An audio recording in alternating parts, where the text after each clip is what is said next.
میرے نبی سرکار جب سفر فرما رہے تھے، سفر کرتے کرتے ایک ایسی جگہ سے آپ کا گزر ہوا جسے حاملین عرش کہا جاتا ہے۔ وہ چار فرشتے آسمان کو اٹھا کر کھڑے ہیں،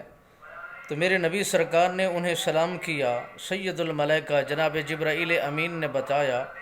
اکا یا رسول اللہ صلی اللہ علیہ وسلم، یہ حاملین عرش ہیں، یہ آسمان کو اٹھانے والے ہیں، اور ان کا وظیفہ ہے، یہ پڑھتے ہیں لا حول ولا قوت الا باللہ العلی العظیم۔ تو میرے نبی سرکار نے جب انہیں سلام کیا، انہوں نے سلام کا جواب عنایت فرمایا، تو نبی سرکار کی بارگاہ عالیہ کے اندر وہ عرض گزاری کرتے ہیں، آقا یا رسول اللہ، آپ کو خوشخبری ہو، آپ کے لیے بہترین خوشخبری یہ ہے کہ آپ کی قوم کو بھلائی کے لیے چن لیا گیا ہے، آپ کو بھی بھلائی کے لیے آپ کا بھلائی میں انتخاب کر دیا گیا ہے۔ اور وہ ملائکہ